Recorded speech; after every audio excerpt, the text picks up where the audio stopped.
GameStop. What's going on? My favorite store. Did you check your Robin Hood? The more I learn about Oh, GameStop, check the my funnier Robin it is. Kind of. But not for GameStop. Or Robin Hood. We'll see about that. Robin Hood's going to be just fine. We also got Steve Hayward coming on the second segment. That guy was he's fun. fun. That guy was fun. He is fun. Yeah. I think he had fun with us. Yeah, he did. Did you have fun? We'll see. We'll see if he shares the show later. Hey, speaking of sharing the show, make sure you share right here, right now. That's how you can help us. Help us help you. You help us. 3 Shades of Grey. Yeah. Oh. That's because if you want to join the club. This is a good reason to join the club. We need a wardrobe manager. Obviously, somebody who knows that maybe some of us should be dressing. I just want to say, I'm so glad to see you in that scene. I am happy, man. I am so happy to be back. That's what I want to say. I am happy to be back. Yeah, so I don't care if we look kind of I'm a little concerned. weirdly matched. Hey, I just first of all, this has been our highest club member sign up ever in the history of Cross Politics. This month? January. Are you serious? I'm serious, man. Wow. Thank you. Thank Whoever you are. Thank you you. are amazing. May the God bless you and the tribe increase. Cheers. Hopefully you got your tumbler. Yep. And there's about 20 left. So you got to get in. Wow. And it's silver members or above that will get a tumbler. And so we're working on we got a new one. A new one that we're gonna be coming out. I'm pretty excited about that one too. But getting price and all that stuff. But it's not gonna be a tumbler, it's gonna be something different. It's different. So if you want a tumbler, this is your chance. Look, and make sure you guys sign up for our magazine. The first magazine is going to be shipped March 1st. So you have to sign up before March 1st to get the first magazine. And then if you sign up after that, you'll just get the next quarterly magazine. You'll just slide into the quarterly routine. You know what's funny? Routine. It's funny. So it seems like right now there's been a lot of talk about cancel culture. We're going to talk a little bit about it with Steve Hayward coming up. Yep. Yeah. And one of the things I keep hearing, that we had a wonderful time at Jared Longshore's house after the conference a little bit, and we had a huge round table, a lot of talk about. When you say we, you mean you. Yes. Not us. Me and Toby there was a here all by ourselves. You were tanning down in Florida. Cannon Press was there. Matt Williams was there. So just so y'all know. But anyway, one of the things that I'm bringing this up because of the magazine. One of the things that keeps coming back is that we have to figure out how to keep the open levels of communication since they're getting shut down from the oligarchs or whatever. But right now, the Twitter elites. Yeah, the elites. But the magazine is one of those ways to keep the form of communication open right now from us out. And so it's important, depending on where we might go, YouTube, Facebook, or Twitter, they might remove us, but we still have a way to get out. And the magazine is a great way to continue to do that. And get a subscription for Russell Moore, too, while you're at it. Yeah. Get him a Bible. See us in South Dakota. We're going to be in South Dakota April 29th through May 1st. I'm excited to have Steve Day, Sheriff Wheeler, Pastor Toby, Pastor Wilson, President Merkel, and then, like I said, we got a couple others that we're negotiating with. Love God, sing psalms, defy tyrants, come get your shirt. That's right, because it'll be there. It'll be there. Hey. Lastly, I'm so excited to introduce this. We've been working on this. We've actually been talking about this for about 2 years, and it's finally coming to fruition that we're actually starting kind of an aggregator news website. I mean, me and Toby and Knox and some of our crew constantly are reading articles, sharing articles, and everyone's always asking, "Hey, what do you read? What articles do you find looking into, and that kind of thing?" And so we're actually starting a website called DeftWire. This is actually spun out of Deft News. I used to run a website called Deft News. What does Deft mean? Deft means skillful, quick.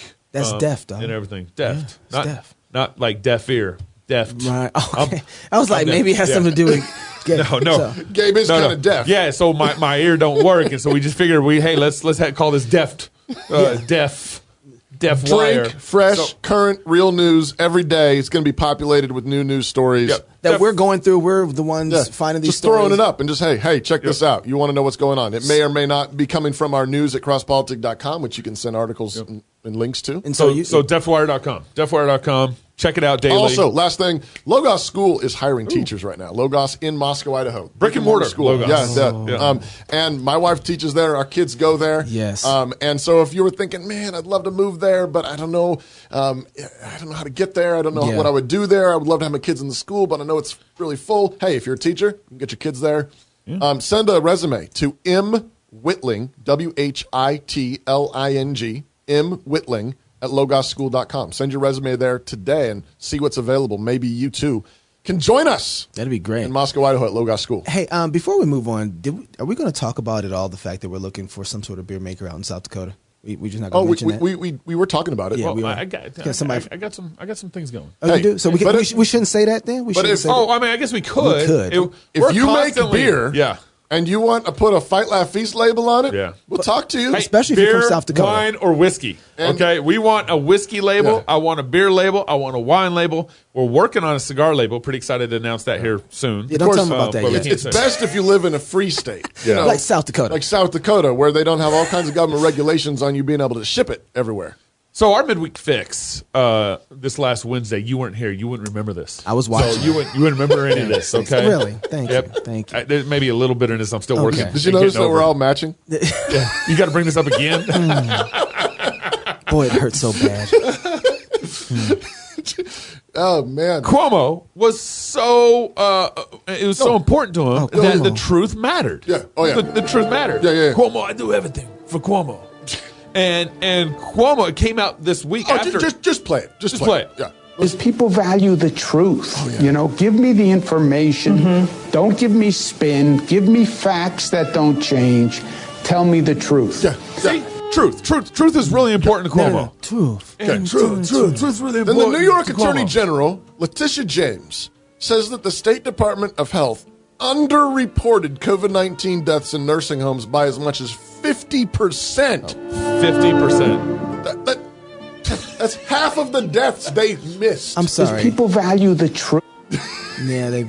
So wait. How do you miss dead people? Well, so if you guys remember what trying to figure happened, it out. just to restate what happened Right. when the shutdown happened back in March in New York. Right. Cuomo signed an executive order because they didn't want the hospitals to be overrun. Signed an executive order ordering the patients that came from elderly homes to the hospital Yep, to back to the return nursing homes. back to the nursing homes so they can make sure the hospitals weren't overrun. So the nursing homes didn't have any control of who can come in. So at that all the point. people could die. That's right. So that all the Does old people people. value the truth? Right. Oh, okay. All right. Right. I see. Right. What you're doing. Right. But what about government? Incompetent government kills people. He did say that too in our midweek fix on Wednesday. Yeah, I saw that part. He said, Incompetent government kills people. don't forget that. Was he looking in a mirror? Well, No. He won an Emmy, you guys. I couldn't be talking about him. He got a book published. So he's been part of the recent media tour that he's going on has been from his book. didn't he win some sort of award? Yeah, New York City Mayor Bill de Blasio called for the full truth. I love this. After a scathing Attorney General report that found that New York Governor Andrew Cuomo's administration undercounted COVID-19 nursing home deaths by as much as 50%. It's specifically nursing home deaths. Yeah. We have to make sense of this. We have to get the full truth. We have to make sure it never, ever happens again. Nothing like this happens again. We have to be honest about the numbers, de Blasio said during a news conference. What does Cuomo say about the truth? Does people value the truth? Yeah. I really do. I love it when the false gods get together and start to fighting. You know, de Blasio needs to be careful. He's gonna Godfather going to come after him. He's gonna have a horse head in his He bed. wake up with blood all on his leg. Right? What's going on here? You know, what's funny, though, these guys were standing really close together as long as Trump was there. And as soon as Trump started coming out, it's like, now they're starting to fight a little bit. It's funny. I remember Pastor Wilson saying this a long time ago. The only thing that the false gods and the enemies of the other side hate more than each other are us. That's right. Right? Yeah. And so once Christians and people who have a standard kind of get pushed aside, they start fighting They start and eating each other. eat their own stuff. And that's one of the things that people don't understand about kind of the post-mill worldview. When they see something bad that's happening, it's like, oh my You goodness. still a post-mill? Well, of course, I can't help it. Look what's happening. These Right. guys are fighting. I mean, God won with the death of his son. That's right. I mean, That's people right. don't understand. Like when Christians start getting fire, that means we're actually on the battlefield. That's right. When they start attacking us, that means we're actually fighting, and that's when Paul says in Romans, we are more than conquerors in those moments. Mm-hmm. That's when we win. Right. Of course I'm post-mill. Yeah. Well, and don't forget that they're power hungry. So Absolutely. Cuomo's power hungry. De Blasio's power hungry. De Blasio, hot dog De Blasio. Remember, he's running for president. Yeah. Right. That's and right. he guarantee he wants to go for New York governor. He's the one that wanted to ban the big gulps. Well, what does right. Cuomo want? Yeah. Oh, president. He wants to go president. He wants to be president. Yeah. Oh, yeah. Well, Kamala's got that though. Yeah. Well, they're going to all have to fight it out. Maybe he ain't got enough years left in him to finish Kamala. She got to People leave. value the truth. Yeah. And what else? What else he said? Incompetent government kills people. Just remember that incompetent government kills. We know. People. So have you guys been following the GameStop thing? The GameStop thing you first brought up, and you squeezed it into our I was midweek like, fix. guys, I think there's something going here. on. There's something here. And then the more we've kind of dug into this, it kind of makes me laugh a little bit. Yeah. But also kind of makes me a little nervous. Well, explain what's happening though for a lot of because I've been in Florida and I've been like in a little dungeon editing, so I don't really know much of what's happening. They kept you down there? Well, it's Florida, Jared. so we'll have to talk about that. You had to wrestle alligators? It was very nice. They gave me meals, treated me very good. Under the door? Under the door? Was it under the door? If it makes everybody feel better, there's a white dude with me, so it wasn't racism. It was just how they do things. In Florida, huh? In Florida. And now we're all wearing gray suit coats. So what's going on? There's a common thing that happens in the investment hedge fund world is where they'll do a short sell. Okay. And what they'll do is they'll find stocks that might be overvalued, and then they'll buy those stocks, or actually they'll borrow those stocks.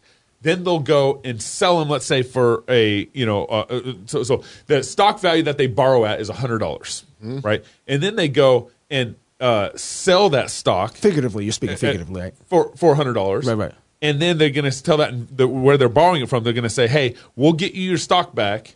And they're hoping that stock drops after they sell it for $100. Okay. And then they'll go and buy back the stock at $50. So the hedge fund pockets that $50, right? But it's all on loan, hoping that the stock drops. So they're saying, hey, look, I think the stock is overvalued. We'll buy it at $100. We'll sell it at $100. And then we'll go back and buy it at $50 when it drops to pay back or to give back the shares that they borrowed from the broker. And so then they got to give the broker some sort of money too for giving them they'll give a loan. percentage to the broker in addition to their stock back. Okay. So really, they probably walk away with 30. Let's say $40 or whatever, right? Okay. Per share. And so you can see what happened here with GameStop. The hedge fund, Melvin Capital, was one of the biggest in the short sale this last week. A lot of these hedge fund brokers said, hey, look, I think GameStop is actually going up and it's worth more than it really is. And you can see the stock on January 25th, where it peaked, and then what it looked like on January 25th following, 26th, and into January 27th, where the hedge funds came in and said, hey, look, that's high. GameStop is high there. It's overvalued, and so they bought it. But what happened is a bunch of kind of, I've been calling them blue-collar investors. But no. You got to go with the tweet. I know it's coming in. Okay. They started talking on Reddit, hey, look, the hedge funds are coming in and they want to do short sale on GameStop. Let's go buy GameStop. Mm-hmm. And so all this was going on Reddit, and Elon Musk retweeted that thread on go buy it. Yeah, exactly. Go buy it. And you see what happened is it spiked up big time. So what happens is that screws Melvin Capital, because Melvin Capital is saying, hey, we think it's gonna drop, but instead, so they make a deal saying, hey, we'll sell it for $100. We'll come back and we'll pay your stock back eventually, 24 hours or 48-hour period, whatever they agree to with the short sell. And so what happened instead is the stock went up instead of going down. And so they're actually on the hook for whatever amount that it went up. For that $100, let's say it goes up to $200. Well, they're on the hook for that $100 per share. Yeah, whatever the price is plus when their time's up. Plus interest. That's what they got to buy it for. Exactly.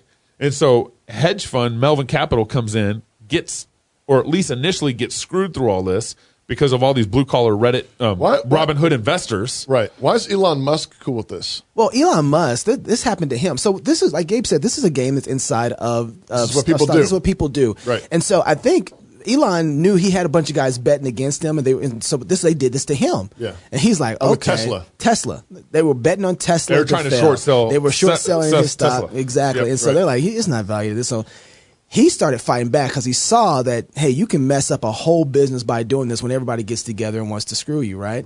Well, he said, you know what? I'm going to point out for you guys exactly what you guys were doing to me, and now you guys can deal with the mob. Right. So Elon, he's just sitting back here laughing. Right. So what happens though is it spikes. Yes. A bunch of these investment brokerage firms are getting hosed. Yep. And their short stocks are coming due. Like in 6 hours or 12 hours or whatever they agreed to. You saw estimates of like how many? Up to $70 billion in losses. 40 to $70 billion in losses. Yep. And so then Robinhood, one of the main sort of apps that were where all these blue-collar Reddit investors would come through to buy the stock. They restrict trading on, and particularly buying. Only buying, yeah. And it was... I think particularly for GameStop and like 3 or 4 other companies where they were doing some of this with. Well, because and so on the screen there, you see it just plunge, shooting all the way down to the ground because nobody could buy any more stocks for a while. Robinhood cut off the buying options. But here's the deal: from 2.4 million people. And where they got that money was their stimulus check. So the idea they were told to, hey, take that $600 stimulus check, go spend it, and let's go get the rich. 2.4 million people to do this. So the CEO of Robinhood starts getting really pushed. Where's this? This is CNBC. Explain then, why did you do this? Did the SEC call you and tell you had to do this? Was there a problem inside the company in terms of liquidity, in terms of the amount of deposits that you had to put it in front to the exchanges? What led to this? The reason we did it was because Robinhood is a brokerage firm. We have lots of financial requirements, including SEC net capital requirements and clearinghouse deposits. So that's money that we have to deposit at various clearinghouses. So some of these requirements fluctuate quite a bit based on volatility in the markets. And you don't say. They can be substantial in the current environment where there's a lot of volatility and a lot of concentrated activity in these names that have been going viral on social media. It sounds to me, though, that you're suggesting that there was a liquidity problem inside the firm. And my question about that then raises all sorts of new questions about whether there's a systemic issue underneath the system and underneath the company unto itself. No, there was no liquidity problem. And to be clear, there was, but there wasn't. Preemptively. So we did this proactively, and thousands of other securities remain tradable on the platform. Customers that held these positions were able to sell them. And we're doing what we can to allow buying and to remove these restrictions in the morning. Yeah. A little bit. You can buy Friday. You can buy two. On Friday, you can buy two. You can buy two. That's about it. Okay, we got to talk more about this. This is actually big. This is massively big, and there's a lot of other stories that go along with this. There's some macro pieces here that we need to come back third segment. But first, Steve Hayward, you don't want to miss this. Steve Hayward, this guy, man, you can throw something at him and he'll machine gun it back to you. This is so great. Don't miss this segment. Have you shared the show yet? Now would be a good time to do it. More Cross Politic coming up next. I haven't done this in a couple weeks. Feels good. Hey! When a medical need arises, hundreds of thousands of Christians across the nation care for one another by sharing financially for those medical needs. Samaritan members pray and reflect God's love and care by providing for one another. While times continue to change, God's love doesn't. He cares for us as we are called to care for one another.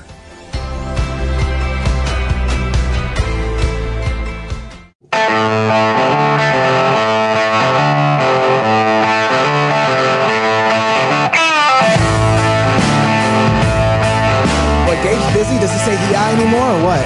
He doesn't say "hi." I'm working. I see. He's doing some work right now. We're doing the show. Are you trying to buy some more Robinhood stock right now? He's trying to find another app. I'm trying to find. I'm like, come on. Where's that AMC shares at? They're down like 50%. Did you guys see that? More stimulus checks, please. Exactly. Welcome back to Cross Politic on the Fight Laugh Feast Network. We are very grateful to have with us right now on the line Stephen Hayward, currently senior resident scholar at the Institute of Governmental Studies at UC Berkeley. Somehow he's still there. We don't know. Visiting lecturer at Berkeley Law School. He's previously the Ronald Reagan Distinguished Visiting Professor at Pepperdine University's Graduate School of Public Policy. Who was Reagan? And the inaugural... He's a racist. Remember? No. Okay. Visiting scholar in conservative thought and policy at the University of Colorado in Boulder. It just keeps going. He's been everywhere. Wow, this thing is long. Basically. Is he liberal? No, he's not. What? He's written for everybody. Washington Post, New York Times, Wall Street Journal, and the author of 6 books, the most recent of which I'm really curious about. Patriotism is Not Enough. Harry Hoffa, Walter Burns, and the arguments that redefined American conservatisism. We're going to get into this. I want to talk about that. Steve, thanks for joining us on Cross Politic. It's great to join you guys. I didn't realize you had such a great time. Well, you just wait till the end of the show and we'll ask you again. We'll see how good of a time you had. So, Steve, we live in this. I mean, everybody talks about cancel culture. We were just getting ready for the show, pulling up articles all over the place. People getting canceled left and right. They're not. They thought they might have smelled somebody down the street one time who one time had an uncle or crazy aunt who one time said something that might have been a little bit off color. One time. Yeah. And and their job's on the line. How do we get to this place? There've always been boycotts and protests, but how do we get to the point where cancel culture has actually set in and it actually works? Yeah, I think it actually boils down to something simple, and that is the power of social media with the ability to instantly generate a mob. It used to be, 20, 30 years ago, if a professor or journalist or a politician said something supposedly offensive, it would take a while to write up a petition, get signatures, mail it to somebody, or deliver it to a dean or a college president or a newspaper editor. Now you can make all that happen in 15 minutes. And then at the other side of it, you have people who run institutions, corporations, newspapers, magazines, TV networks, and especially universities, where the adults in the room capitulate immediately to the mob. It doesn't matter what the truth of the accusation may be, or how long ago it was, or or anything. They cancel you right away. It's the spinelessness of, well, I've often joked that to be a college president, you have to have spinal removal surgery. It goes all the way down to the deans and department chairs these days. Wow. I was skimming through my social media yesterday. A friend of ours, he's in higher ed administration. He shared an article actually about a professor in University of North Texas is currently accused of being a racist or supporting somebody who maybe thought a racist thought one time. But the thing that was interesting to me was that he shared the thing when he shared the article. His comment was, "You want to see something incredibly messy in higher education world? This is it. As an administrator, I don't want to get within 100 yards of this kind of controversy." And the thought that occurred to me was, you know what? I think that means that if anybody came for him, he's gone. He would run. He's shot. I mean, and I want to think better of him. He's a friend. But nevertheless, I'm thinking it seemed like he just said basically, if you come to me with pitchforks, I'm going to lay down and you can have the place. Get your way. How do you actually stand up to the cancel mob? Well, that's a big problem. In a very limited defense of this administrator or others is they're risk-averse people. They don't like conflict. They want problems to go away. Now, why that is a huge blunder is that when you capitulate to a mob and give in to them, then you're going to get more of it.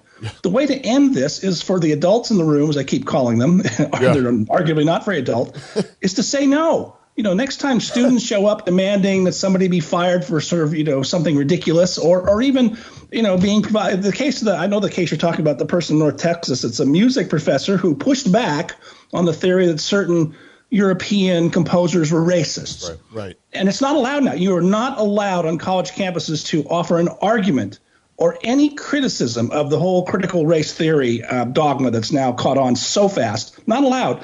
Now, if the college president, others just said, you're free to go to college somewhere else if you don't like it here, it would end really fast, and no one does that. Can I challenge that real quick? You said it end really fast. Cancel culture is – it cuts deep, man. These guys aren't just like boycotts. It's a little different. They're taking your livelihood away from you in a way that boycotts never could. And a good example of that is the MyPillow guy. He has a position, he does, and then all of a sudden he loses all his sales. And not just that, the people who sell him the stuff, the banks, they're all gone too. So it's just saying no, you lose everything. So you don't have a chance to fight. How do you balance those two? Well, I have a couple of thoughts on a lot of this. And by the way, another example the last few days that shows you how insidious this is a literary agency in New York fired one of their senior employees because it turned out this woman had an account on Parler and on Gab. I don't know what this person said on those accounts. But that's an astounding thing. Now, what I think is in both the case of Mike Lindell of MyPillow and this lady at the literary agency, in cases like this, And I actually know that there's some people thinking about this. I think there needs to be some litigation strategies. I think that in the case of Mike Lindell, there may be some restraint of trade lawsuits that can be brought. I think there may be some employment lawsuits that could be brought in the case of people at universities and in media organizations. And I know there are some lawyers actively looking into this and trying to assemble some funds, because I think, we have to exert some – that's just one tactic. We have to exert some pain back at these folks and use the liberals' tools against them. And then when we get done, though, we're still standing and living in their world. So the platforms we still have to fight from, it's kind of a very dicey situation. It's like being in a fight with your best friend and you guys got to sit down and eat dinner together. Yeah, and hopefully the knives aren't too sharp, right? Right, yeah. So, I mean, we have that, but then there's some other part of it, too. It seems like we need to be building places to be able to launch our assaults from that are anti-fragile as well. Yeah, and I've been hearing a lot of people saying, well, if we're banned from Twitter there and Facebook and some of these other platforms that are so widely used, what are we going to do? How are we going to communicate? And I keep thinking back to, how did we communicate before we had social media and the internet? Right. Well, guess what? I've recently been doing a lot of reading for a project that's unrelated, but it turns out to be related, about the conservatives in the early 60s. Organizing for Barry Goldwater for 1964, for example. And how was that done? It was done the old-fashioned way, with mailing lists, newsletters, pamphlets, books, and the U.S. Postal Service. And we may want to go back to that. It's not, it's low-tech. It's we can still use databases on computers. And, for example, Barry Goldwater's Conscience of a Conservative sold 5 million copies. And, Phyllis Schlafly's book, the book that made her famous, was A Choice Not an Echo, about Johnson versus Goldwater. Right. I think it sold 7 million copies in paperback. Right. Well, maybe we need to go back to that model of communication and organization. What does this look like? That sounds almost like retreatism. Well, yeah, I want to sort of like dinosaur retreatism. I want to talk about that in a second, because I want to know too what this looks like when cancel culture comes to its full blossom. What does it look like at the end of the day when that happens? Well, I'm not sure, except that here's what I think. There's a backlash building already. Yeah. You can look at public opinion polls. Large majorities of Americans, large majorities of minorities agree, by the way, it's not a black-white issue, that this is going way too far. And I'm not quite sure how the backlash will unfold. But just to pick one example you probably heard of is a few months ago, I forget who went after him, but it was the Goya. Oh, that's right. Yeah, the Goya. The CEO of the Goya specialty foods company went and met with Trump, and the left freaked out and said, "This is terrible. Boycott Goya." And what happened? Their sales went way up. Yeah, right. So I think we're going to see more of that kind of thing, and I think that will spread. So I'm a little bit of an optimist that the farther the left pushes with this, the bigger the backlash against them is going to be. Now, Steve, it seems like there's been kind of a confluence of things feeding these problems. Yeah. And particularly in the university world, where we've kind of married government with university culture, so government funds universities. It seems like even the funding has caused problems and helped prop up cancel culture. This is a long subject. The most insidious part of universities these days are their offices of diversity and inclusion. Right. And diversity means everyone thinks the same thing but looks different, supposedly. Oh. And inclusion means we include only a narrow spectrum of opinion, right? And there's a long history to how that took hold. And the problem is, I used to think just a few years ago, well, all right, universities are left. We know that. I like hanging out in them because I like tormenting liberals. I describe myself as an inmate at UC Berkeley.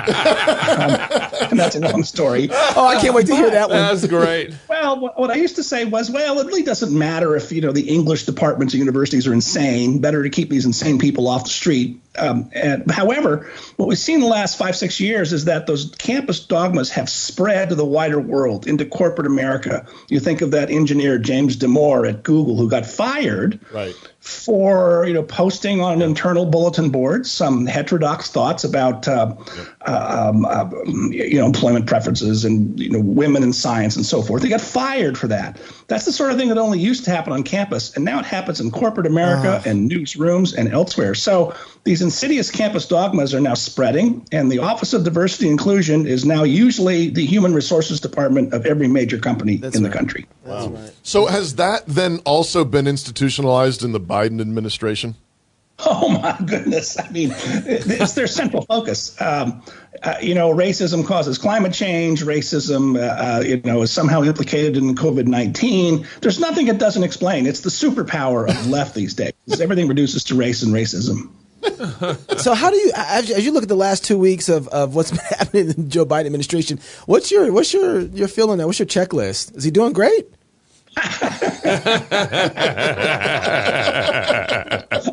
I shouldn't laugh. It's actually pretty serious. The amazing thing to me is that he is, well, first of all, I'll just say this about Biden. There's never been any center to the guy. He's always just gone with the political winds in the Democratic Party. Yeah. He's a unifier. He's a unifier, clearly a unifier. He unifies the Democratic Party, or tries to. I think he's storing up a whole lot of problems within his own party. But what's clear already, and you could see hints in the campaign, but you really see it in just 2 weeks, is he's going to govern far to the left of Obama, even Obama's wildest dreams.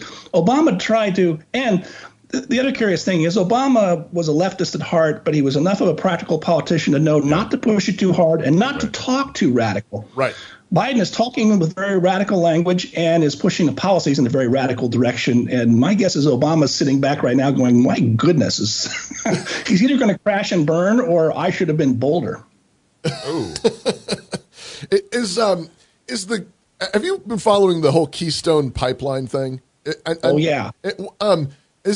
Part of me was thinking, is this somehow connected to all of this in some way? Because it's like environmentalism, cancel culture, isn't it? Yeah, well, this is a really ominous thing. This is climate fundamentalism, I call it, but it's more than just that. Now, it's one thing if the government, through bureaucracy, holds up a permit for a project that's proposed. That's been going on for 50 years. What we've seen here, I think for the first time, is a president, by the stroke of a pen, eliminating the livelihoods of a project that had its permits and was being built. I mean, several thousand people have lost their jobs. In other words, this move didn't prevent new jobs from being created. As I say, government does it all the time. I can't think of another presidential act that actually eliminated so many jobs on the president's own will as this one. It's one thing if the government makes a policy mistake, we're pitched in recession. Yeah. But by a stroke of a pen, he took several thousand people and threw them out of work. Yeah. And I said, I can't think of another presidential example ever. And by the way, what it means was for those workers, everything was at stake in the election. We like to say in American democracy is, well, we have these bitter divisions, but it's not like Nazi Germany or Argentina under Perón. Not everything was at stake in the election. Yeah. Here for those workers, everything was at stake. Yeah. And that is, I think this is a real watershed moment in American political and economic history, and I think it's very, very bad. Do you think that will be challenged, and you think he'll lose that in the courts? I think there's a good chance he will. I haven't looked over all the language of the permits that Keystone has. Those, go for hundreds of pages, and I've seen a news report that there was some clause saying it could be revoked by presidential order, which seems extremely odd. But if their permit condition is solid, then Keystone has a good chance of winning a multi-billion-dollar judgment in American courts that we, the taxpayers, will have to pay. But I think beyond that, I mentioned how directly this is ominous, but the real message of so even if the Biden administration has to reverse course and allow the construction to continue, because remember, construction was underway. Right. This is a signal. Don't anybody even dare to think to propose a pipeline as long as I'm president. And we need a bunch of them for, more natural gas supply and things like that. Steve, it just feels like that I can throw anything at you and you take it, you ball it up and throw it back better. So I'm going to try something. Okay. Because this is fun for me now. COVID-19, go. Oh, I don't know where to start with all that. I still like to call it the Wuhan virus to upset people. Look, I think we are seeing once again a case of government failure. We're going to make all these vaccines, but then we're going to control tightly how it's distributed. And then because our bureaucrats are too risk averse, we end up throwing out vaccine that spoils. It's just insane. How good has Governor Cuomo done in all this? This is so good. I can't wait. Well, he won an Emmy Award. Better than that. And, just yesterday, CNN has this very strange, or not strange, but the article's amusing because it says, I forget the headline, but something along the lines of Cuomo's record on COVID in New York may not be good as we thought. And like, really? You're just now figuring this out, CNN, you know? So they're going to figure out the sun rises in the east one of these days.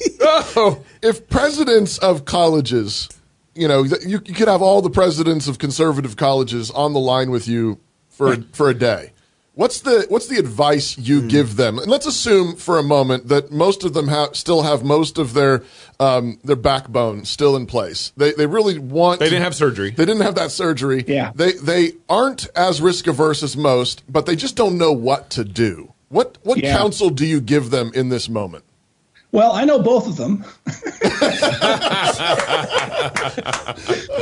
There's more than two, but I do know the two best, which is Larry Arnn at Hillsdale College and Thomas Hibbs at University of Dallas, are two that are.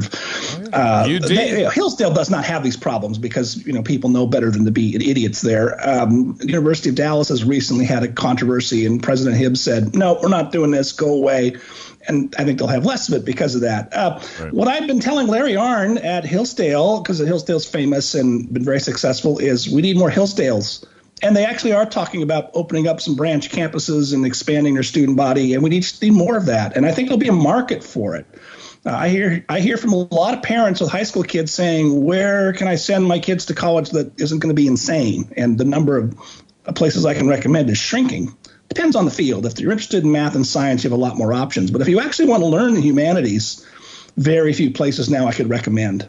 Well, I don't know if you heard this, but 2 + 2 now equals 5. So math and science are kind of not so much. Kind of slipping. They're racist. I don't know if you know that math and science is officially racist. It's part of the white hegemony. That's right. And, funny. We use those things called Arabic numerals, and algebra and calculus came from India. But I don't know.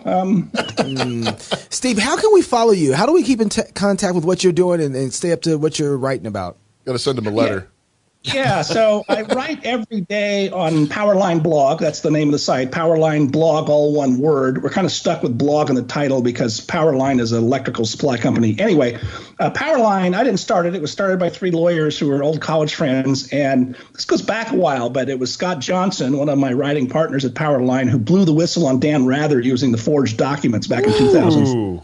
And ended his career at CBS. So we have a lot of traffic, and so that's where I write every day. And then after that, I only use Twitter to tell jokes mostly because, Twitter is a cesspool, and I use it to gather intelligence. But I am on Twitter at Stephen F. Hayward, Stephen with a V. But as I say there, it's mostly just I tell jokes and mock people. What's your physical address so we can send you a letter if things break down? I want to broadcast that. Hey, Steve. I'm not here to crazy formula. I mean, I'm doing everything wrong. Yeah. Steve, thank you so much for joining us, man. I hope you come back. Stay safe out in California because you're not just a prisoner at Baylor, you're also a prisoner there in California. I know. So we'll be praying for you. Fun. You guys are great. More Cross Politics coming back up. Hi, I'm Robert Borton, CEO of Classical Conversations. Our most precious commodity is time. No one has ever lied on their deathbed wishing they had spent more time making money. They all wish they had spent more time creating a legacy. Our modern education system steals that legacy, steals that time from our children. That's why I'm passionate about homeschooling. That's why at Classical Conversations we want to give you more time to create that legacy, follow your passions, and glorify God. Visit classicalconversations.com for more information. Oh, boy. He doesn't care. Oh, boy. First of all, man, Steve, I like Steve. Yeah, that red shirt was great. The red shirt's for Britain thing. Okay, so wait. I got to. So,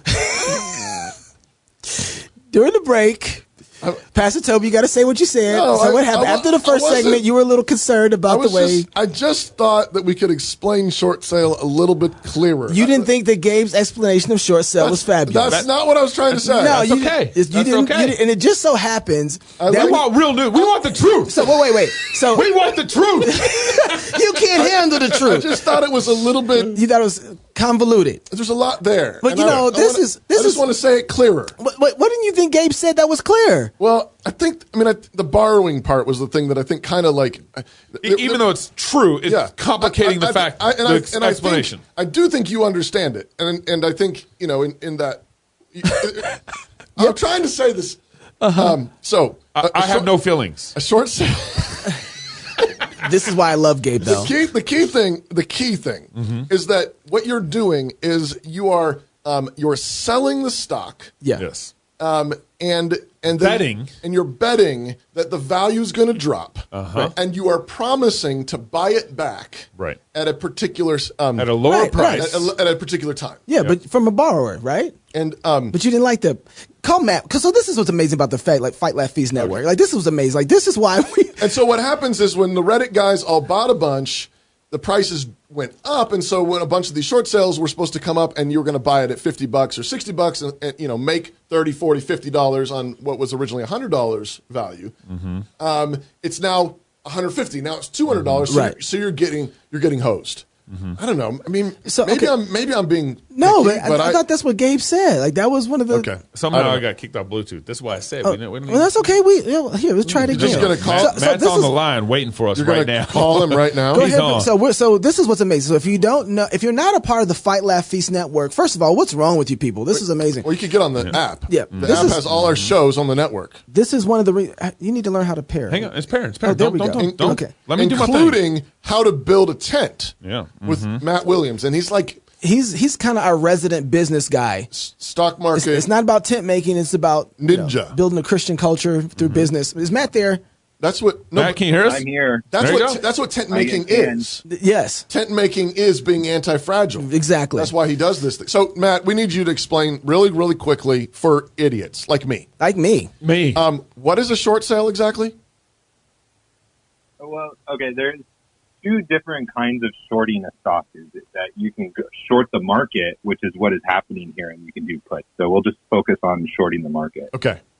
Basically, you are renting the stock. You don't own them at a certain price. You borrow it. And when you're shorting it, you're betting on the stock price to go down. And when you do, you can make the money on the difference of where you rented the stock versus where the stock is actually at.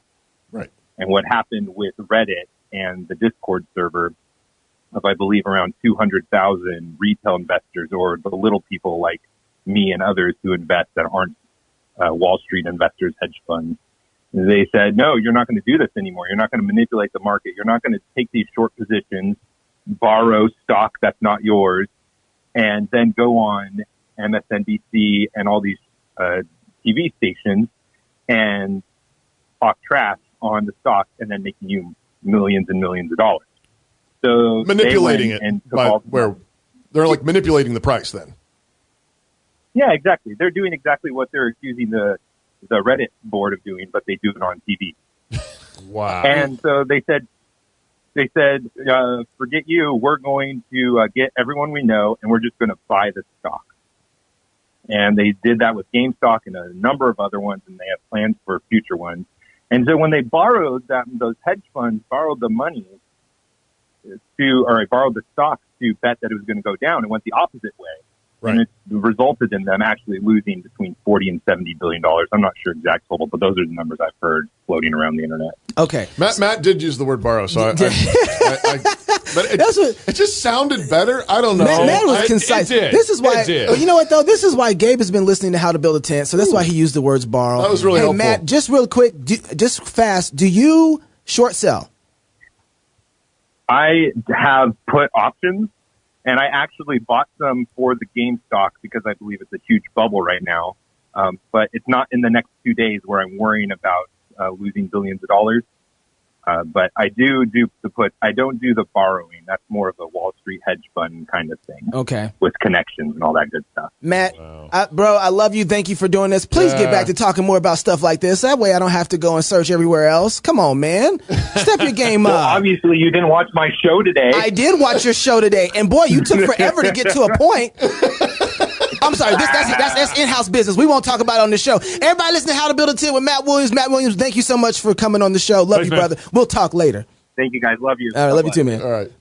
But anyway, that's see that was. So I think turned off what? I think part of the issue is I can't hear anything. You went deaf. Deaf news. Okay, there you go. I can hear now. Right. I think part of the issue is that Matt helped clarify is that there's actually two different kinds. Right. And I think what I was sort of maybe conflating some of those in my own mind. Okay. But the hedge funds really are kind of borrowing these stocks in order to sell them. Boy, it's so nice to have a network where all that stuff. What's amazing is his comments going out. He said, if you have connections, you can do this borrowing. Mm-hmm. If you're in Wall Street, if you're up there, you can do this kind of borrowing and play this game. So this goes back to the clip we played right before Hayward. Yep. End of first segment. Yep. Vlad, president of Robinhood. Vlad, president of Robinhood, looks like he's in his mom's basement. Mm. Ooh, no, you didn't. No, you didn't. I'm just waiting for his mom to be like, Vlad, you can see your laundry? Mom, I have a liquidity problem, Mom. I'm being interviewed right now, Mom. I'm on CNBC, Mom. That's so wrong. But the We're guy's wrong like, for that. president. He's like, it sounds like you have a liquidity problem. Yeah. And you brought this up this morning as we were prepping for the show. Like, so he's got a liquidity problem, and you like, I'm pretty sure he does. Yeah. I'm thinking because New York Times says that yesterday morning or Thursday morning, Friday morning, $1 billion. $1 billion of suddenly private investment gets infused into the Robinhood. Right. Kind of like, no, I don't got a liquidity problem. What are you talking about?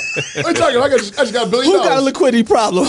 But the issue is sort of like from where? Right.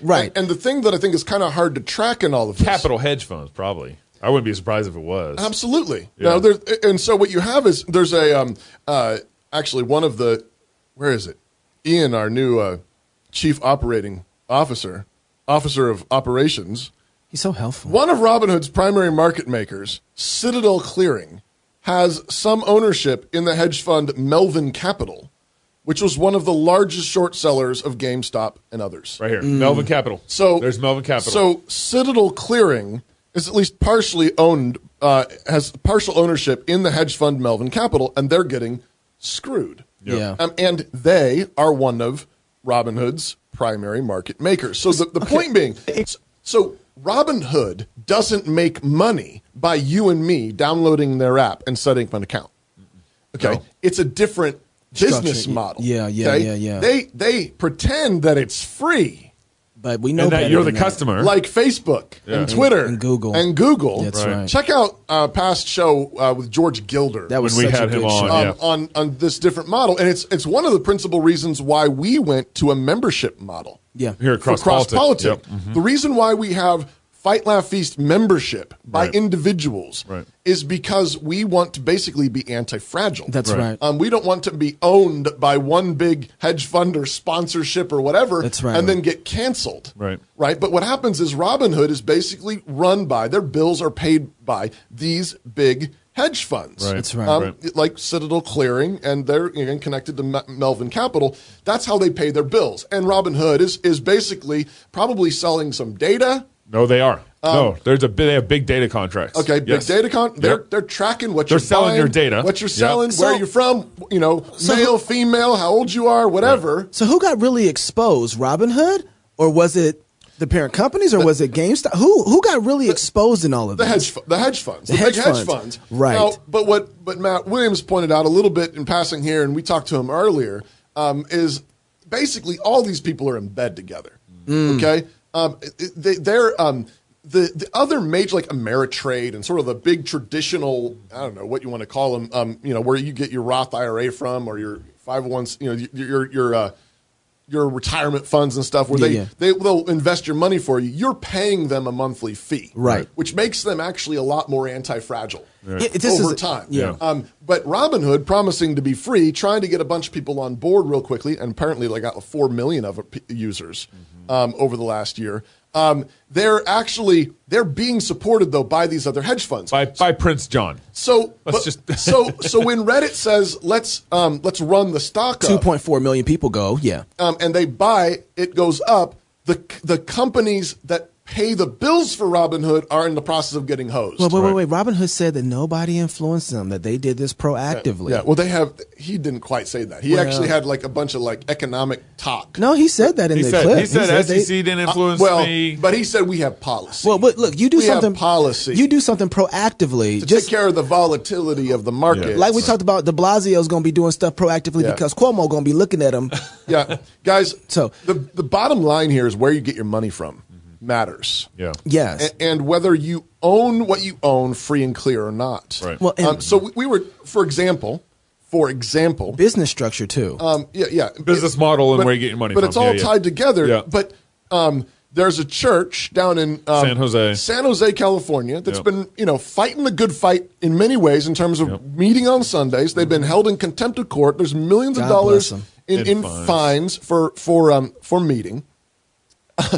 But it comes out that they've been taking PPE money. Yeah, from the government. So during the shutdown, they took money from the How much? Just a little north of $300,000. Oh. So they're taking money while they're fighting the pandemic from the feds. Shutdown. You can't take money from the feds and then expect that the feds are going to be like, okay, it's okay. You can say that Jesus is Lord over the Fed. Mm-hmm. No, you can't. Well, but did you find confirmation, Gabe, on the bank account mortgage? I couldn't find. I promise I read the article. Okay, I promise so we're just going to throw this out here. Our busy bees out there. You guys are watching the news with us. Yeah. We're pretty sure we heard that the church in San Jose, their mortgage is being threatened. Yeah. Okay. You hear that? Why? Well, the bank thinks, well, you got millions of dollars against you. You can't pay.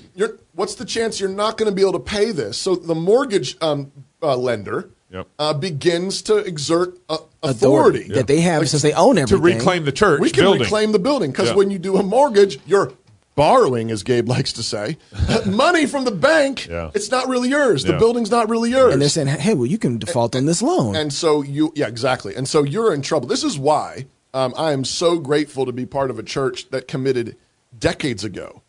The reason why we haven't owned our own building, we're getting really close. But the reason why we haven't is because the elders committed to build debt-free. Yeah, right. We did not want to be owned. We didn't want our place of worship. We didn't think that it was right for God's place of worship to be owned partially by some pagans. bank, which then becomes hooks. Yeah. Right? They can come and they have authority because technically they own it. Pastor, the other thing about this too is that people have, that's one area and that's a very obvious area right now, but there's even step back. How is your church established? 501c3? Right? And you don't have to be. And you don't have Churches to. Churches do not have to be 501c3. Because you're already acknowledging a certain amount of authority that the government doesn't have over you anyway. Right. You registered with the state. Yep. There's certain things that you're already and there's sort of functional things that some people do just to exist. Yeah. But I don't think Christians have thought carefully about the fact that the church exists as an independent institution, a government directly from Jesus Christ, doesn't need any other human government's permission to exist. Right. And the proof that we haven't learned this has been all of last year. Absolutely. The proof that we haven't learned that right there has been that we've let the government tell us when to open our doors, how many people can be in our churches, what they have to wear on their faces if they're going to be in our churches. And a bunch of Christians have just been, health codes and safety Romans codes. 13. Romans 13 is no. That's not what it means to be the church of Jesus Christ. Why did early Christians get thrown to the lions and burned at the stake? Because they confessed that Jesus Christ was Lord and Caesar was not. Right? The Fed is not. The Fed has to answer to Jesus. Yeah, that's right. The government has to answer to Jesus. Our friends up in Ontario. Right.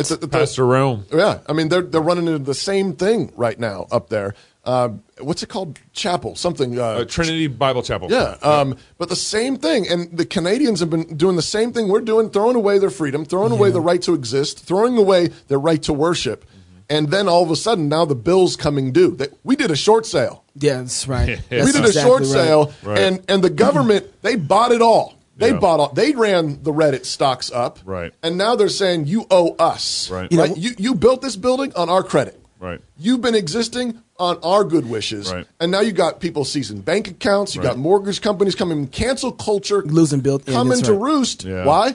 Because we decided we were gonna short sell. But this is a blessing, and we shouldn't lose out on this. I just got done coming from Florida, and I went on a crazy tour. I'll tell you more about it. One of the things that was crazy about this tour was that I had a chance to look at history from the Indian War all the way up to the current wars and see kind of how everything was created as far as weaponry. And one of the things that I noticed is that weapons and technology and things got better as the pressure got harder. Yep.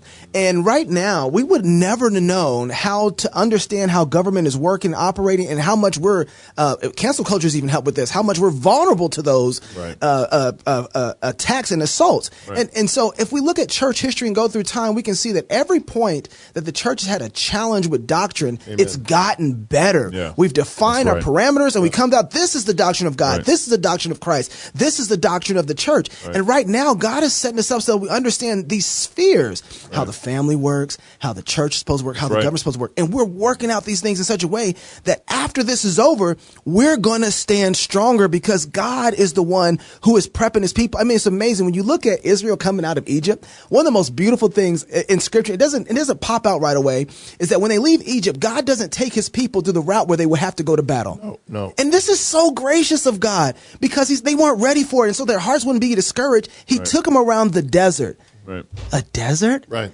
What is he doing? Right. He's getting his people ready. He's getting them rough. He's getting them tough. Right. He's making them hard so they could be ready for battle. And he's dropping manna down in the middle of it. So while the church is still going through the trials and tribulations that we're going through right now, this might be a little desert, but God's making us tough. And God's feeding you. God's feeding us. And we be happy. And don't right. complain in this process. Do this with joy. All right, we got to restructure our church a little bit. All right, we got to get from underneath. Right. When is it bad for God to make us be more anti-fragile? Right, that's exactly. Right. Come on now. I mean, that's what he's done. He's saying, like, I want you to be tougher. That's right. I want you to be stronger. And really, I'm greatly encouraged also in all this because God's revealing our weaknesses. Yes. He's sifting the chaff and the wheat. You're finding out that there's a whole bunch of people that were, fat and sassy churches. Yeah. And they're running cowards now. Yeah. And like all the Christians are just leaving those churches. They won't meet. They're afraid of death. They're afraid of the government. They're afraid of everything. That's right. That's and all the Gideon's men are gathering. The Gideon's men are gathering. Yeah. And we don't need that many. 300 is fine. Right. That's all we need. But the thing is this whole Reddit thing is really encouraging too, though. It is.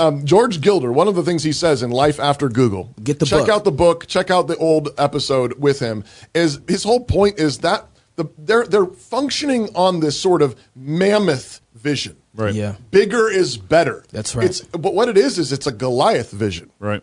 They have these massive central servers in Google and Facebook and Twitter, Amazon, and it's bigger and bigger and better.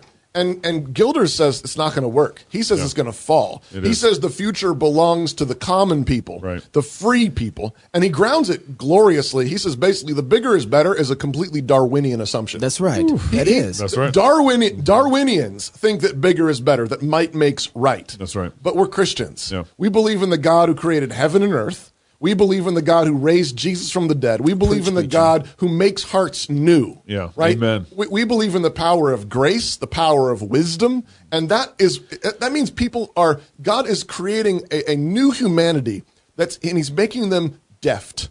Yeah. Yeah. Skillful. He's making them skillful. That's right. He's making them better at what they do. And we don't need this great mammoth institutions. That's right. We just need men and women who love Jesus, who confess their sins, who obey the Bible. Yeah. And you have, what Reddit did sort of on this weird sort of like nerdy redneck kind of way is like, okay, whatever, and kind of fun, and we'll see what happens. Yeah. But it's not more regulations coming. But probably. Yeah. But honestly, nevertheless, recognize it means there's always chinks in the armor. That's right. There's always chinks in the armor. Goliath, I love how Pastor Wilson sometimes says it, when David saw Goliath, he saw someone who was too big to miss. That's right. Too big to miss. Yeah. And there's always holes. The bigger they get, the clunkier they get. The bigger the behemoth gets, the clunkier it gets. But we're God's people, and we have his spirit. Well, and Christians should not miss this moment with what's going on with COVID, with what's going on this last year, with what's going on with Trump, with what's going on. Build your family. Build your business. It's like when all these things start happening, Christians should wake up, and Christians should know the moment and what's going on. And we, like what you're saying, we should. I'm looking for a Christian bank right now to do business with. Right. Like I want Cospolitic to find a Christian bank to do business with because I can't trust our current bank. Why can't churches? This is crazy. But why can't churches in their cities who are in relationship to each other? They can hold to doctrinally whatever. They're close enough. They're orthodox, right? Why can't they make their own credit union with each other? Yeah. So that they get out from why can't Christians band together and pay each other's health care bills? Oh, Samaritan Ministries. Imagine that. Or band together and build a school. Band together, build a business. Those are the things that are easily right on the table for us to do. Right. Stop depending on the government. Right. Stop depending on pagans for your children's education, for your health care, for your job. Right. Up in this whole mess that we're in. And don't forget that when God took down Egypt, Egypt was the greatest empire in the world at that time. That's right. And when God rained down those plagues, remember, they didn't touch the people of God in Goshen. That's right. Right. God is able to bring them down. God is able to send plagues. Through this COVID plague. God is able to send it all, and he's able to, he rules every detail. Yeah. He's exhaustively sovereign over it all. The hailstones can hit Egypt, and there we are. The darkness can be in Egypt, and there can be light in the homes in Goshen. If you're single, get married. Amen. If you're married, have kids. I think I know how to do this still. If you have kids, go baptize them. Until next week, love God with all your heart, soul, mind, and strength. Love your neighbor as yourself. Go fight, laugh, and feast. This is Cross Politic. Be encouraged. It just sounds so much better when you say it. Well, I'm telling you. When you close it out. Did you hear us try to say it? If you're single, go baptize your kids when you get married or something like that, and love God and love your neighbor. Baptize your husband, and I mean... 2020, God exposed America with a bunch of viral particles, a plague. God flicked and we buckled. Our political leaders shut down their states in fear. Our pastors abdicated the church as non-essential, and we have been scattered by petty, tyrannical resolutions and edicts into our homes or hiding our shame with masks. Businesses have been shut down by arbitrary non-essential labels. Strip clubs, pot shops, and abortion facilities remained open, while churches were threatened, regulated, and fined. First Amendment rights were trampled on as we Christians were arrested by despotic, unprincipled local governments. Citizens were harassed by unelected health districts, and communities were threatened in their houses by cops. This sounds like a third world country, a bad dream, but it is not. It is the new America. This America is ruled by fear. This America is ruled by opportunistic politicians who don't give a damn about you. This America breeds a compliant citizenry that cares more about their strip clubs and DoorDash deliveries, that cares more about their safety and their comforts than the truth that Jesus is King of Kings and that our freedoms are protected by the Constitution. This America is worse than King George III's America. It's time to take a stand, but to stand requires courage, and courage requires repentance. What we need is reformation and revival in our churches, in our families, in our communities, in our businesses, and in our government. Every square inch needs the blood of Jesus. We need to seize this moment where all our sins, fears, and failures have been exposed by God through this plague, and gather to sing psalms, to feast, and to get strengthened, to be encouraged, and equipped to lead America back to Jesus, who is King of Kings and Lord of Lords. Governor after governor instituted some sort of shutdown, ignoring your constitutional rights. There was one governor, one state, that did not buckle and join the crowd of governors driven by fear. Governor Christine Noem has stood strong through this pandemic, and so we are bringing our first annual Fight, Laugh, Feast rally to Rapid City, South Dakota, April 29th through May 1st. Join us in the land of the free and the home of the brave as we learn to love God, sing psalms, and defy tyrants.